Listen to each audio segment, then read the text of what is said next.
The Red Door. I was wandering through a small village in Spain. Narrow alleyways, ancient stone houses, and dry air carrying the scent of history. By day, the town was lively with a bustling market, but by evening, the streets became eerily silent. I wandered through the empty paths, taking photos, when I stumbled upon something unusual. A red door. It stood alone, embedded in an old stone wall at the end of a deserted alley. It didn't belong to a house. It had no handle, no keyhole, just a smooth, polished red surface. It looked new, far too new compared to the crumbling walls around it.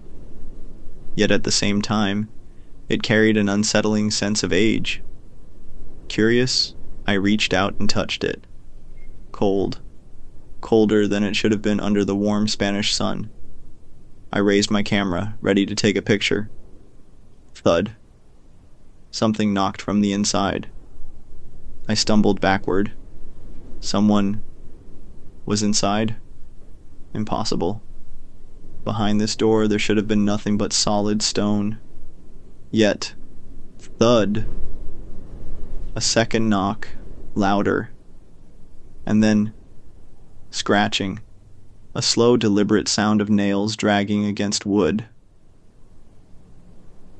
I turned and walked away. My heart was hammering. I stepped back into the main street where the town's normal sounds returned.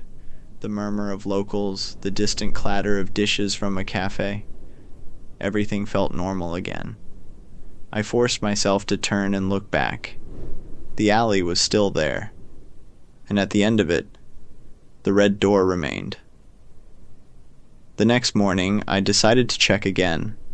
I retraced my steps, found the alley, but the red door was gone. Only an unbroken stone wall remained.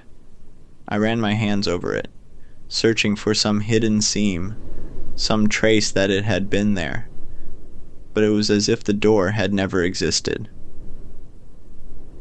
I left the village that afternoon. Returning to my hotel, I locked the door behind me, took a long shower, trying to shake off the lingering unease, wiped the steam from the bathroom mirror, and froze. In the reflection behind me, the red door was there. I spun around. Nothing. Just the plain white wall of my hotel room. But when I looked back at the mirror, the door was still in the reflection. A single impossible detail had changed. There was a handle now. Click. The handle in the mirror began to turn. Panic surged through me. The door in the reflection slowly creaked open. Blackness filled the space beyond it. But something was in there, watching. Then, thud, a loud knock. I threw a towel over the mirror, my hands shaking. When I finally gathered the courage to look again, the red door was gone. The next day, I left the village. As I passed by, a few locals watched me in silence. They didn't speak. They didn't have to. I could see it in their eyes. They knew. I drove for hours, reaching the outskirts of the next city. Night fell. Before stepping out of the car, I glanced at my rearview mirror, and there, the red door was waiting. I floored the accelerator, didn't look back, didn't stop. But as I sped down the empty highway, thud, the sound came from the back seat. For days, I tried to convince myself that it was over, that it was all in my head. But one night, as I lay in bed, staring at the dark corner of my room, I saw it, the red door, no handle, no keyhole. But as I watched, a handle slowly began to form, and this time, I knew it was for me.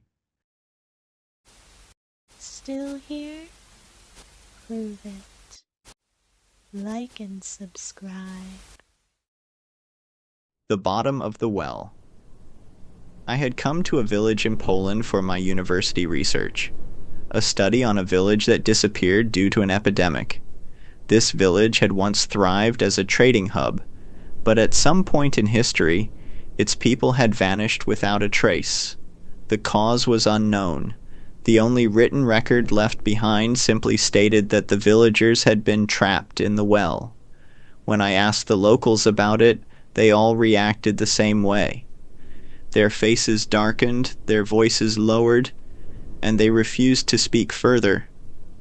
The old well is deep in the forest. You must never go near it.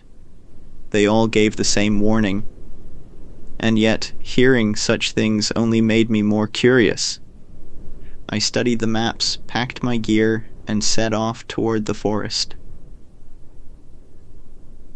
The path leading into the forest was overgrown, barely visible under the dense foliage. The deeper I went, the heavier the air became. Even though it was midday, the thick canopy above blocked out much of the sunlight. There were no birds, no insects, just an eerie silence. Then, after what felt like an hour of walking, the trees suddenly cleared, and there it was, a lone, forgotten well, standing in the middle of the clearing. Its stone rim was cracked and covered in moss, eroded by time. Yet strangely the inside was spotless. No fallen leaves, no dirt, nothing, as if someone had been keeping it clean. I hesitated, then leaned over and peered inside. Darkness. I couldn't see the bottom. Curious, I picked up a small rock and dropped it into the well. I waited. No sound. That wasn't right. I should have heard something. Water. Stone hitting the walls. An echo. But there was nothing. I turned on my phone's flashlight and aimed it down into the well. The beam of light was swallowed by the darkness, revealing nothing. Frowning, I placed one hand on the well's rim and leaned forward slightly. And then, rustle. A faint sound. I froze. Was that the wind? Number. The well was far too deep for the wind to reach the bottom. I held my breath, listening. Rustle. Rustle. Something was moving down there. A wave of unease washed over me. I didn't know how or why, but my body was screaming at me to leave. I took a step back, and then, scrape. A slow, deliberate sound. Something was climbing up the walls of the well. My blood turned to ice. I stumbled backward. Something was coming up. I couldn't see it, but I could feel it. Down in the abyss, in that unnatural darkness. There were eyes. Two faint, glimmering points in the shadows fixed on me. Not just watching, advancing. I ran. Branches tore at my face. Leaves crunched underfoot as I sprinted through the forest, my breath ragged. But behind me, scrape, scrape. The sound of something pulling itself upward. Run, run, run. The clearing, the village, so far away. And then, a whisper, right next to my ear. Come down. I burst out of the forest, tripping onto the village's dirt path. Panting, I looked back. Nothing. The forest was still. No movement, no figures emerging from the trees. Just silence. Had I imagined it? Was it all in my head? My hands were trembling. Then I looked down, and my heart stopped. Mud. Fresh mud, clinging to the soles of my shoes. The same mud that had coated the well's walls. I left the village soon after. I didn't include the well in my research report. It was just a superstition, I told myself. Nothing more. But even now, some nights I hear it. Scrape. Scrape. Like something is looking for me. Years later, I returned to Poland for another project. I had no intention of visiting that village again. But one evening, while staying in a hotel, I happened to glance out the window and saw something that made my blood run cold. A well, standing alone against the building across the street. Impossible. There had been no well there before. I stared. And then the well shifted. No, something was crawling out. And before I could react, knock, knock. The door to my hotel room trembled. Still here? Prove it.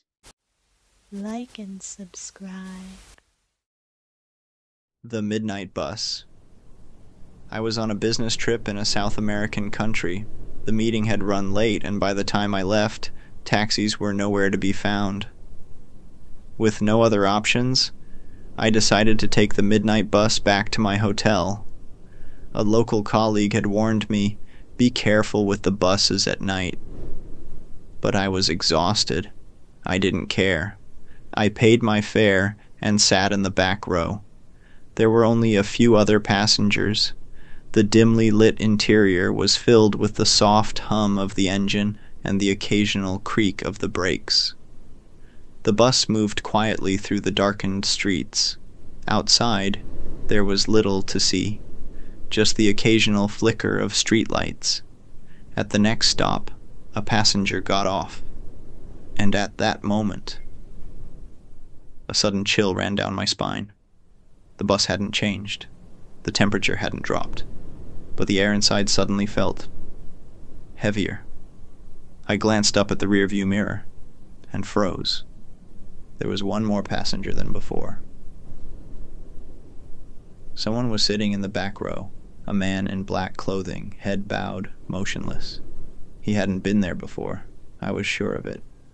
The seat had just been emptied, and yet, there he was.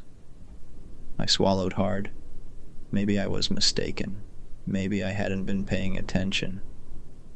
But something about him felt wrong. Another stop. A young woman got off, and once again, a new passenger appeared. Same seat. This time, a shadowy figure of a woman. Head down, completely still. My heart pounded. I was imagining this, right? Then, thud. Something hit the back of my seat.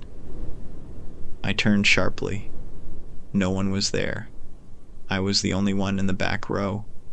But something was wrong. The hairs on my neck stood up. I looked at the driver's rearview mirror again, and this time, I saw it. There was something sitting directly behind me. I stopped breathing. It shouldn't be there, but it was. I couldn't turn around. I couldn't move. The sound of slow, shallow breathing filled my ears. I needed to get off this bus. Now. Another stop. Someone else left. And as expected, another shadow took their place. More and more seats were filling up. The entire middle section of the bus was now occupied by those things. They sat in perfect silence, unmoving. At the next stop, I was getting off. No matter what. The bus finally stopped. I leaped from my seat and rushed to the door. "Excuse me, I need to get off." The driver said nothing. Slowly the doors opened. I stumbled down the steps and turned back. Through the bus window, I saw the darkened interior. And there, in the very seat where I had just been sitting, I saw myself. I was still on the bus, surrounded by those shadowed figures. I watched as the other me slowly lifted his head and stared straight at me. A slow, eerie smile spread across his face. Then, the door shut, and the bus drove away. The next day, I did some research on that route. I found an article. 10 years ago, a bus had veered off the road and plunged into a canyon. No one survived. And sometimes, on quiet nights, that bus still appeared. I don't take buses anymore, but every so often, late at night, I hear the distant sound of an engine rumbling in the dark, and I wonder, what would have happened if I hadn't gotten off? Would I still be here? Or would I be sitting in that seat, waiting for the next passenger to take my place? Still here? Prove it. Like and subscribe.